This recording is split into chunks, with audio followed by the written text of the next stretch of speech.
हाय, good evening everyone. Rajasthan question bank पर आपका हार्दिक स्वागत है।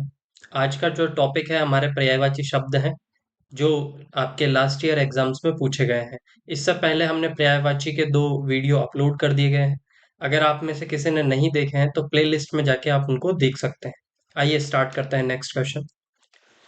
किस विकल्प में सभी शब्द पृथ्वी के पर्यायवाची हैं? पृथ्वी के पर्यायवाची कौन से शब्द हैं? तो देखो इन्होंने ऑप्शन कौन सा दिया था। धरती, अवनी और ऋक्ष। फिर उसके बाद में मही, धरणी, रत्नगर्भा। ऑप्शन सी दिया था अचल, धरा, याज्ञसेनी, है ना। फिर आपका ऑप्शन डी दिया था अंबरा, वसुधा और मौली। देखिएगा फर्स्ट ऑप्शन में धरती। ठीक है, पृथ्वी का पर्यायवाची होता है धरती। अवनी भी किसका पर्यायवाची होता है? पृथ्वी का। पर ये जो ऋक्ष है ना, ये पर्यायवाची होता है रीछ या भालू का, जिसे आप क्या कहते हैं, रींच कहते हैं ना आप, उसका पर्यायवाची होता है। तो तीनों पर्यायवाची पृथ्वी के नहीं मिले हमें, तो ऑप्शन नंबर ए तो आपका एलिमिनेट हो गया। ये देखिएगा, अचल। अचल किसे कहा जाता है? अचल जो चल नहीं सकता। और अचल किसे कहा जाता है? अचल कहा जाता है आपके पर्वत को। किसको कहा जाता है? पर्वत को। और पर्वत को ही हम क्या कहते हैं? मही धर। मही मतलब क्या होता है? पृथ्वी। और धर का मतलब धारण करने वाला। ठीक है। फिर नेक्स्ट धरणी। धरणी का मतलब क्या हो जाता है? धरणी का मतलब होता है पृथ्वी। और धर, धरणी धर लगा दिया तो ये भी किसका पर्यायवाची हो गया? आपके पर्वत का। तो पर्वत हो गया, महीधर हो गया, धरणीधर हो गया, शैल हो गया। शैल का मतलब भी एक तरीके से क्या होता है? चट्टान होती है। ठीक है, याद रह जाएगा। फिर नेक्स्ट, तो ये ऑप्शन में से एक तो ये पहला तो ये मिला ही नहीं हमें। ठीक है। याज्ञसेनी जो आपके पर्यायवाची होता है वो होता है द्रौपदी का। किसका? द्रौपदी का। भाई द्रौपदी का जन्म किससे हुआ था? यज्ञ से हुआ था। जब यज्ञ किया था राजा द्रुपद ने, तब उससे किसका जन्म हुआ था? द्रौपदी का। तो याज्ञ सैनी जो आपका पर्यायवाची होगा वो किसका होगा? द्रौपदी का। तो ये दोनों भी किसके हैं? ये तो याज्ञ सैनी द्रौपदी का हो गया, अचल आपके पर्वत का हो गया। ठीक है। अब मैं आपको यहाँ पे एक चीज बता के देता हूँ। देखिएगा, अगर आपके अचल आ जाए, केवल और केवल अचल लिखा हुआ आ जाए, तो वो होता है आपके पर्वत का। किसका हो जाएगा? पर्वत का। और अगर आपके लिखा हुआ आ जाए अचला, तो वो किसका हो जाएगा? वो हो जाएगा आपके पृथ्वी का। ठीक है। आई होप आपको याद रहेगा, अचल, पर्वत, अचला, पृथ्वी। ठीक है। नेक्स्ट देखिएगा, अंबर। ठीक है। यहाँ पे क्या दिया है इन्होंने? अंबरा। अगर आपके आ जाए अंबर, तो अंबर का मतलब होता है आकाश। अंबर का मतलब क्या होता है? आपके आकाश। और अगर आ जाए अंबरा, तो अंबरा का मतलब होता है पृथ्वी। अंबरा का मतलब होता है पृथ्वी। ठीक है। तो अंबरा पृथ्वी का पर्यायवाची है। वसुधा पृथ्वी का पर्यायवाची है। मौली, मौली का मतलब होता है मस्तक। मौली का मतलब क्या होता है? मस्तक। हम बोलते हैं चंद्रमौली, चंद्रमा जिसके मस्तक पर है, भगवान शंकर का जो होता है। ठीक है। तो मौली का मतलब क्या होता है? मौली का मतलब होता है मस्तक। ठीक है। तो ये ऑप्शन भी नहीं होगा आपके। ऑप्शन नंबर डी भी एलिमिनेट हो गया, सी भी एलिमिनेट हो गया। ये बचा आपके, ये किसका है ऑप्शन? आपके पृथ्वी का। तो ऑप्शन नंबर आपका बी यहाँ पे करेक्ट हो जाएगा। ठीक है। नेक्स्ट देखिएगा, किस विकल्प में सभी शब्द पृथ्वी के पर्यायवाची हैं? फिर से नेक्स्ट क्वेश्चन आपका पृथ्वी का पूछा गया था। देखो अवनी, अवनी किसे कहा जाता है? अवनी कहा जाता है पृथ्वी को। अभी हमने पढ़ा था। ठीक है। अभी हमने पढ़ा था अचला। अचला भी किसे कहा जाता है? पृथ्वी को। अगर अचल आ जाता तो पर्वत को। ठीक है। महीधर, महीधर, मही का मतलब होता है पृथ्वी, और धर का मतलब होता है धारण करने वाला। तो पृथ्वी ने किसको धारण कर रखा है? पर्वत। भाई पहाड़ पर्वत आपके हैं, शैल हैं, जो चट्टाने हैं, ये किसने धारण कर रखी है अपने ऊपर? इनको धारण किसने कर रखा है? पृथ्वी ने धारण कर रखा है। हाँ या ना? तो पृथ्वी ने धारण कर रखा है, तो पृथ्वी ने धारण कर रखा है, तो मही मतलब तो पृथ्वी, और धर का मतलब धारण। तो मर्त सॉरी, धर का मतलब हो गया जिसको धारण कर रखा है, तो वो हो गया आपका पर्वत। तो आपका जो महीधर कहा जाता है वो कहा जाता है आपके पर्वत को। महीधर कहा जाता है पर्वत को। तो ऑप्शन ए नहीं होगा आपका। अब देखिएगा आप, मही, मैदिनी और अचल। अचल यहाँ पे फिर किसका आ गया आपके ऑप्शन? पर्वत का। किसका आ गया? पर्वत का। और पर्वत को ही हमने अभी किस नाम से पढ़ा था? पर्वत को पढ़ा था हमने किसके नाम से? महीधर के नाम से। कि मही मतलब पृथ्वी और धर को मतलब धारण करने वाला। ठीक है। तो पृथ्वी ने जिसको धारण कर रखा है वो क्या है? पर्वत। धरणीधर। धरणीधर भी हमने किसे कहा था? पर्वत को कहा था। हमने शैल किसको कहा था? चट्टान। ये पर्वत को कहा था। ठीक है। शिखा, चोटी, ये भी किसकी होती है? पर्वत की। तो ठीक है।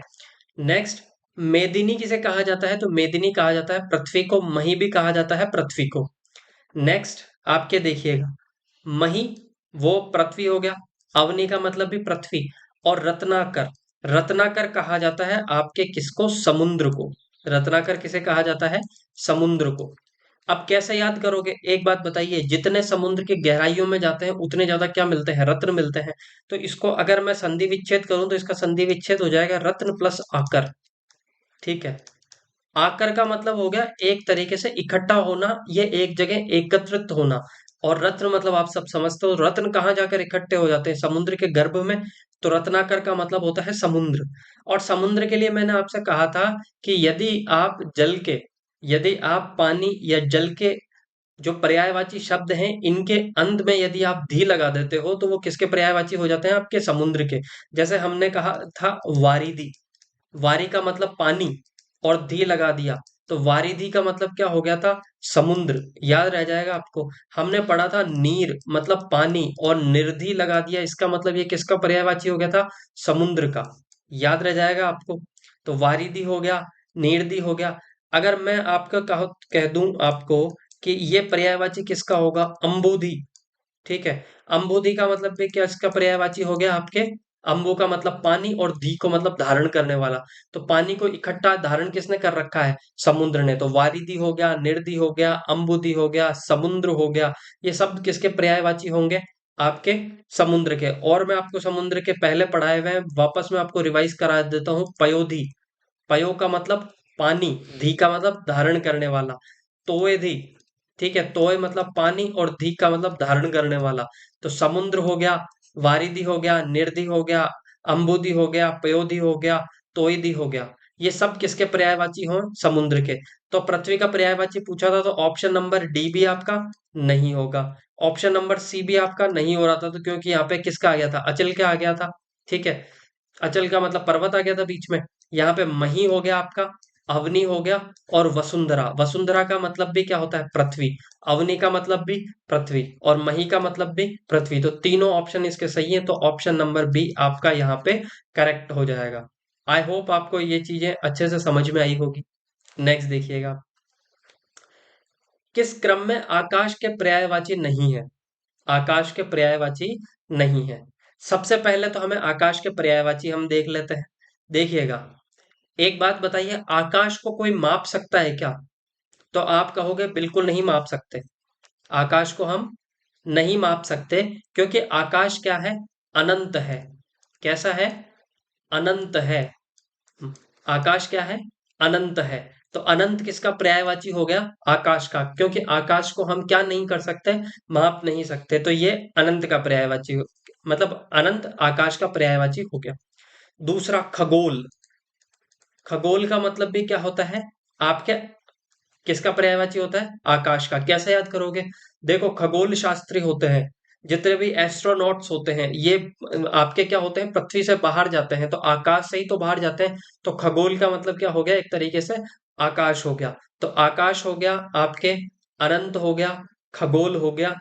ये याद रहेगा आपको। नेक्स्ट, इसका एक व्योम का मतलब भी क्या होता है आपके? आकाश होता है। व्योम का मतलब भी आकाश। फिर देखो, शून्य। भाई वहां ऊपर जाने के बाद तो हमें कुछ नहीं दिखाई देता, सब कुछ क्या हो जाता है? जीरो हो जाता है, शून्य हो जाता है। जिधर देखोगे सुनसान, कुछ भी नहीं है। तो ये क्या है? एक तरीके से शून्य। दिव। ठीक है। दिव का मतलब भी क्या होता है आपके? आकाश। ठीक है, याद रह जाएगा। व्योम का मतलब भी क्या हो गया आपके? आकाश। तो अनंत हो गया, खगोल हो गया, व्योम हो गया, शून्य हो गया, दिव हो गया। ये सब किसके पर्यायवाची हैं? आपके आकाश के पर्यायवाची। ठीक है। और देखो, एक गाना आपने सुना होगा, फलक तक चल साथ मेरे। तो फलक जिसमें जो वर्ड बोला गया था, फलक किसको बोला गया था? आकाश को। ठीक है। फलक भी किसको बोला गया था? आकाश को। तो फलक का मतलब क्या होता है? आकाश। अच्छा, दिव को कैसे याद करोगे? दिव को हम याद करेंगे दिवाकर से। ठीक है, दिवाकर। दिवाकर का मतलब होता है सूर्य। और सूर्य भी कहाँ से निकलता है? आकाश में ही तो दिखाई देता है। तो दिवाकर कहाँ पे दिखाई देता है? दिव में दिखाई देता है। तो दिव का मतलब भी क्या हो गया? आकाश। ठीक है, याद रह जाएगा। ठीक है। नभचर। ठीक है, नभचर। नभ मतलब है ना, पक्षी के लिए यूज किया, नभचर। ठीक है, नभ के आकाश के अंदर विचरण करने वाले, नभचर। ठीक है, तो नभ का मतलब क्या होता है? आपके आकाश। नभ का मतलब भी क्या होता है? आपके आकाश। तो नभ हो गया, फलक हो गया, दिव हो गया, शून्य हो गया, खगोल हो गया और व्योम हो गया और अनंत हो गया। इतना पढ़ लिया हमने। ठीक है। ये तीनों किसके पर्यायवाची हैं? आकाश के। कौन सा नहीं है इसमें से? विभु। क्योंकि विभु का मतलब क्या होता है? विभु का मतलब होता है आत्मा। विभु का मतलब क्या होता है? आत्मा। अच्छा, आत्मा के पर्यायवाची देखें तो आत्मा को हम बोलते हैं रूह। क्या बोलते हैं? रूह। रूह मतलब क्या होता है? आत्मा। ठीक है, विभु का मतलब भी क्या होता है? आत्मा। अच्छा, आत्मा किसके अंदर होती है? प्राणी जीवित आदमी के अंदर ही तो आत्मा होती है। तो जीव, जीव का मतलब भी क्या होता है? आत्मा। अच्छा, जीव प्लस आत्मा से बना था वर्ड जीवात्मा। तो जीवात्मा का मतलब भी क्या होता है? आपके आत्मा। तो आत्मा, रूह, जीव, जीवात्मा। और इसका एक अच्छा वर्ड मैं आपको बताता हूं, वो है आपका चैतन्य। चैतन्य का मतलब भी क्या होता है? आत्मा। मोस्ट इंपॉर्टेंट याद रखना आप, चैतन्य का मतलब भी क्या होता है? आपके आत्मा। ठीक है, याद रह जाएगा आपको। नेक्स्ट और क्या होता है इसका?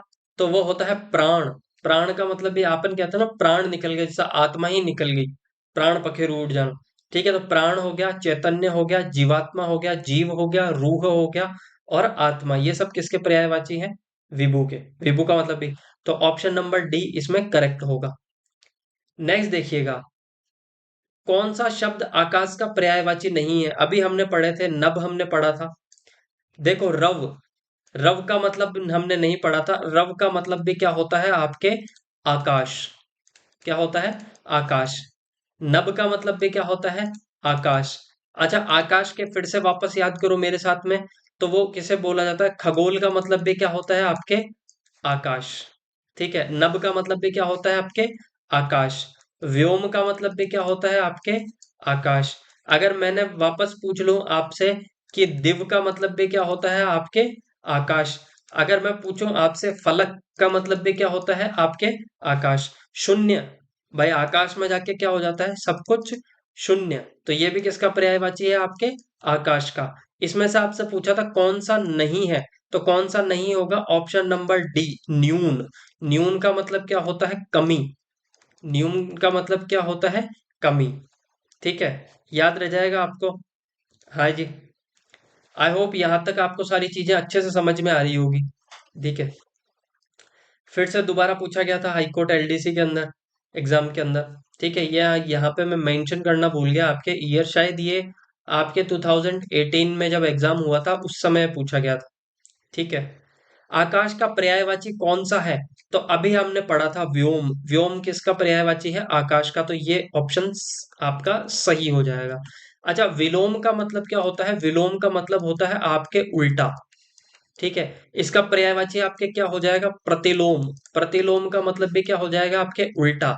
अगर आपसे पूछा जाए विपरीत, विपरीत का मतलब भी क्या हो जाएगा? आपके, ठीक है, विपरीत का मतलब भी क्या हो जाएगा? आपके उल्टा। ठीक है, आपका हो गया विपरीत। विपरीत का मतलब भी क्या होता है? आपके उल्टा। अच्छा, विस्तार का मतलब क्या होता है? विस्तार का मतलब होता है फैलाना। हम कहते हैं ना कि अभी विस्तार करेंगे, तो विस्तार का मतलब होता है एक तरीके से फैलाना। ठीक है। विपिन का मतलब क्या होता है? तो विपिन का मतलब होता है जंगल। ठीक है, विपिन का मतलब क्या होता है? जंगल। ठीक है। अच्छा, जंगल के पर्यायवाची जरूर याद रखिएगा। कानन। कानन का मतलब भी क्या होता है? आपके जंगल। तो विपिन हो गया, कानन हो गया, जंगल हो गया। और क्या बोला जाता है? तो इसे बोला जाता है अरण्य। अरण्य का मतलब भी क्या होता है? आपके जंगल। ठीक है। अच्छा, जंगल में बहुत ज्यादा लोग रहते हैं या सुनसान रहता है? तो आप कहोगे सुनसान।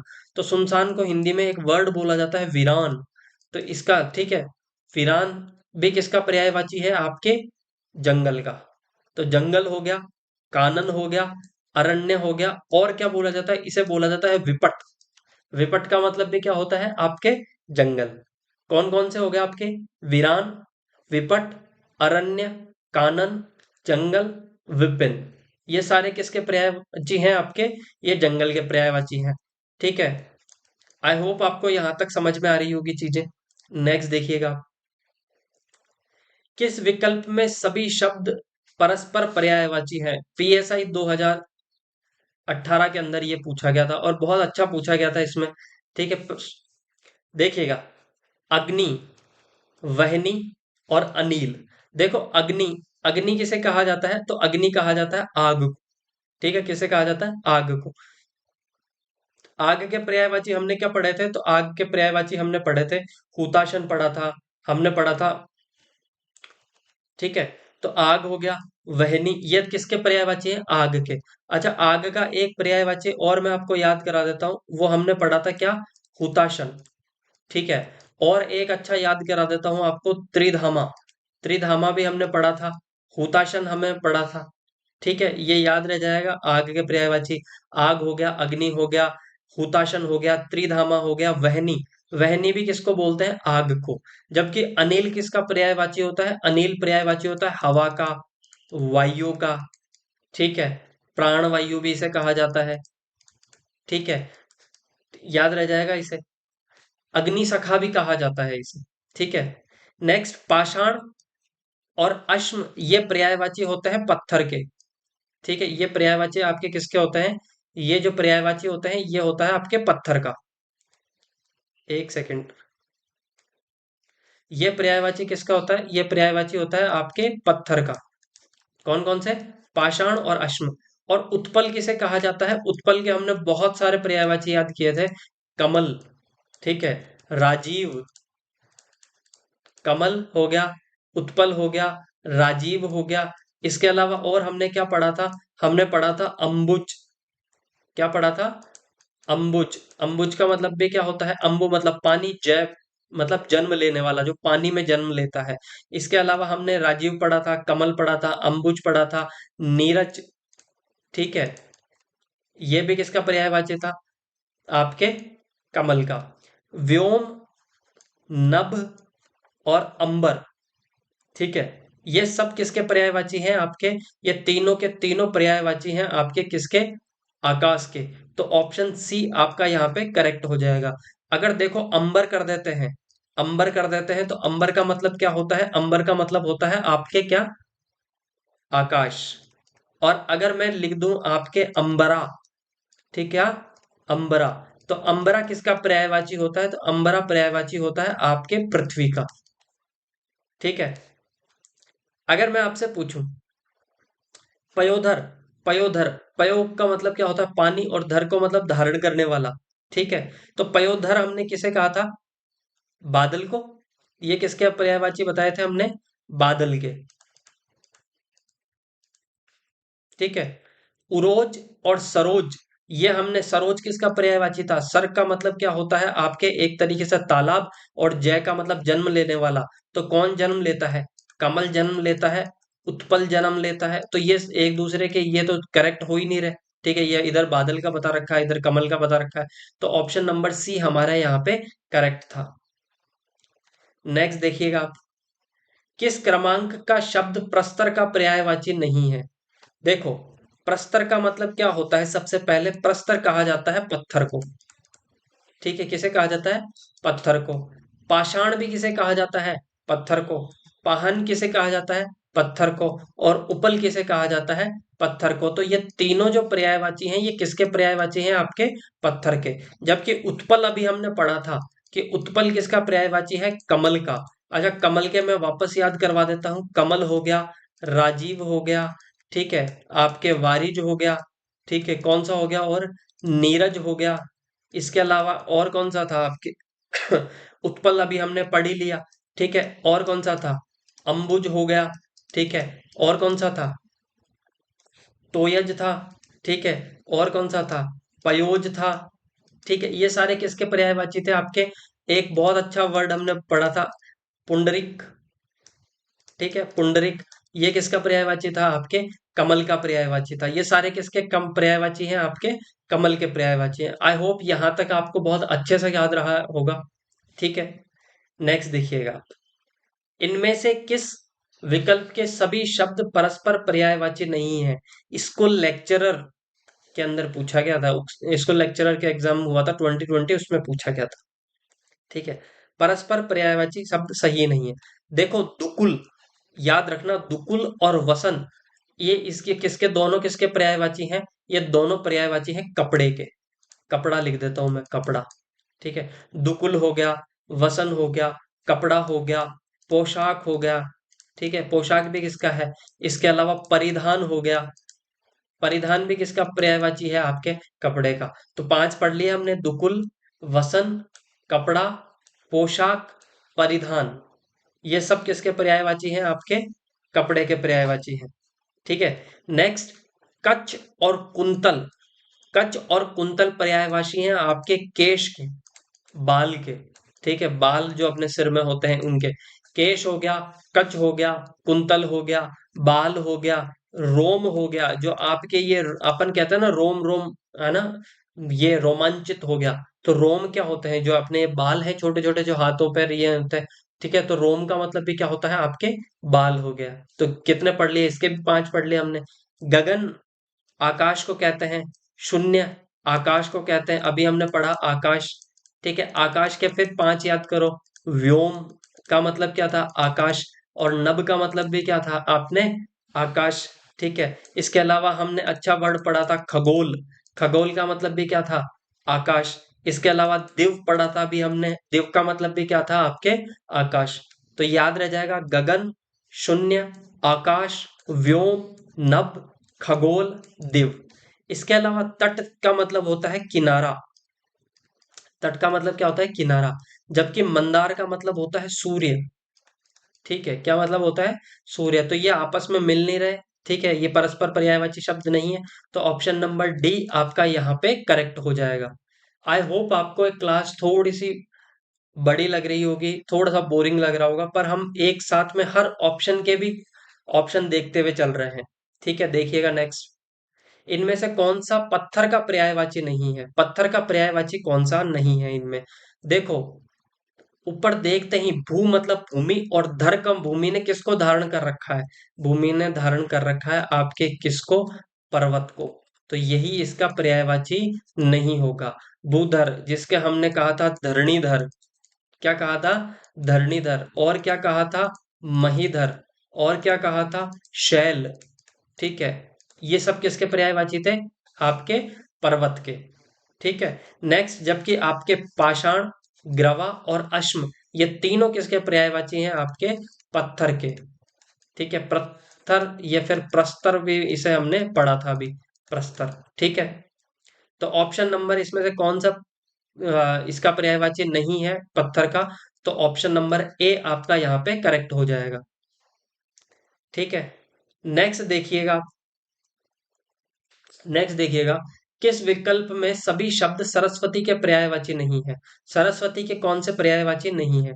देखिएगा, गिर का, अगर आपके आ जाए गिर, देखो क्या आ जाए? गिर। गिर का मतलब क्या होता है? गिर का मतलब होता है पर्वत, महीधर। ठीक है, जबकि अगर आपके शब्द आ जाए गिरा, तो गिरा किसे कहा जाता है? गिरा कहा जाता है आपके सरस्वती को। किसे कहा जाता है? सरस्वती को। याद रह जाएगा, गिर का मतलब पर्वत, और गिरा सरस्वती। गिर एक गाय की नस्ल भी है। ठीक है, हंस वाहिनी, हंस वाहिनी किसे कहा जाता है? सरस्वती को। वागीश्वरी, ठीक है, वागीश्वरी, वाग, ठीक है, वाक मतलब होता है वाणी, और ईश्वर, वाणी के, वाणी का जो ईश्वर है, वाणी की जो देवी है, वो कौन है? सरस्वती है। ये वाड्मयी नहीं है, ये वांगमयी होगा। क्या होगा? आपके वांगमयी। ठीक है, वांगमयी, वांगमयी भी किसे कहा जाता है? सरस्वती को। तो गिरा, हंसवाहिनी, वागेश्वरी, वांगमयी, ये सब आपके किसके पर्यायवाची हैं? आपके सरस्वती को। शारदा भी किसे कहा जाता है? सरस्वती को। भारती भी किसे कहा जाता है? सरस्वती को। तो अब ऑप्शन नंबर ये नहीं है सही, ये भी नहीं है, ये भी नहीं है। सुरभि किसे कहा जाता है? तो सुरभि कहा जाता है अपने गाय को। किसको कहा जाता है? गाय को सुरभि कहा जाता है। और क्या कहा जाता है? गो। ठीक है। और क्या कहा जाता है? धेनु। ठीक है। ये सब किसके पर्यायवाची हैं आपके? गाय के। इधर एक तरफ क्या बता रखा है? सरस्वती, वीणा पाणी। वीणा मतलब जो आप है, पाणी मतलब हाथ, हाथों में किसके वीणा है? सरस्वती के। तो दोनों, एक तरफ बता रखा है गाय का और एक तरफ वीणा पाणी, और हमसे पूछा था सरस्वती के पर्यायवाची नहीं है सभी शब्द। तो कौन सा सही हो जाएगा? ऑप्शन नंबर सी आपका यहाँ पे करेक्ट हो जाएगा। आई होप आपको यहाँ तक चीजें समझ में आई होगी। नेक्स्ट देखिएगा आप, कौन सा भ्रमर शब्द का पर्यायवाची नहीं है? तो कौन सा नहीं है? इसका भ्रमर का हमने पढ़ा था। और सबसे अच्छा वर्ड मैंने आपको बताया था, मैंने कहा कि सबसे अच्छा वर्ड आप याद रखना आपका मिलिंद। ठीक है, मिलिंद। मिलिंद का मतलब भी क्या होता है? भ्रमर, भौरा। फिर हमने पढ़ा था अली। अली का मतलब भी क्या होता है? भौरा। अली के साथ में मैंने आपको एक और वर्ड बताया था, अलिंद। अलिंद का मतलब भी क्या होता है? भौरा। मधुप का मतलब भी क्या होता है आपके? भौरा। ठीक है, याद रह जाएगा ये सारे आपके। ठीक है, मधुकर। ठीक है, मधुकर का मतलब भी होता है भौरा। ठीक है। तो मिलिंद हो गया, अली हो गया, अलिंद हो गया, मधुप हो गया, मधुकर हो गया। ये सब किसके पर्यायवाची हैं आपके? भंवरे के। तो मधुप भी भंवरे का पर्यायवाची है, अली भंवरे का पर्यायवाची है, भौरा यहाँ पे आ ही गया। शफरी, देखो शफरी किसे कहा जाता है? तो शफरी कहा जाता है मीन को, मछली को। किसे कहा जाता है? मछली, मीन, मत्स्य। ये सब किसके पर्यायवाची हैं आपके? मछली के पर्यायवाची हैं। तो भंवरे का पर्यायवाची कौन सा नहीं होगा? शफरी। ठीक है। नेक्स्ट। अच्छा, आज की क्लास हम यहीं पे एंड करते हैं। कमेंट कीजिएगा, ज्यादा से ज्यादा शेयर कीजिएगा, सब्सक्राइब कीजिएगा। और अगर आपको कुछ सुझाव देने हैं तो वो भी आप दे सकते हैं। आज के बाद में क्लास कंटिन्यू होगी। Thank you so much, bye bye, take care.